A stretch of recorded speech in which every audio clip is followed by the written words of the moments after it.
ঠান্ডা হও ঠান্ডা হও। আমরা এক্ষুনি একসাথে শুটিং করছিলাম, আধ ঘন্টা আগে আমরা একসাথে শুটিং করছিলাম, সমুদ্রে শুটিং করছিলাম আমরা। পড়ে গেল নাকি ও একটা হঠাৎ করে? আমিও পড়েছি, দুজনেই পড়ে গেছে। আমি ঠিক আছি। রাহুল দাকে দেখো না, রাহুল ঠিক আছে তো? আমাকে যেতে দিচ্ছে না, আমাকে যেতে দিচ্ছে না বাবলু দা।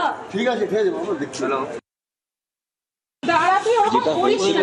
ঠান্ডা হও মেইন শুটিং যেটাকে বলে, মানে বড় ক্যামেরার কাজ সব শেষ হয়ে গেছিল, একটা ড্রোন শট বাকি ছিল। ওই ড্রোন শটটা যখন নেওয়া হয় গোড়ালি অব্দি জল, কারণ তার আগের শটই হচ্ছে ওই জলে কন্টিনিউটি বলে তো একটা বিষয় হয়। এবার ওই এক পা দুপা এগোচ্ছে পেছোচ্ছে, ইউনিট থেকে বলা হয়েছিল যে না আর এগিয়েও না, এই অব্দি থাকো। বলতে বলতে কোনো একটা বড় ঢেউ এসেছে, ডিসব্যালেন্স হয়ে দুজনেই পড়ে যায়। সাথে সাথে আমাদের ইউনিটের লোকেরা ঝাঁপ দেয়, সে তাকে ধরে ফেলতে পারে, কিন্তু রাহুল আরেকটু দূরে চলে গেছে। আমাদের সেফটি বোর্ড যেগুলো ছিল সেগুলো থেকে যারা কোটের ছেলেরা থাকে তারা লাভ দেয়, দিয়ে দড়ি টড়ি দিয়ে ওকে ওখানে সাঁতরে তুলে নিয়ে আসে, সাথে সাথে হসপিটালে নিয়ে যাওয়া হয়।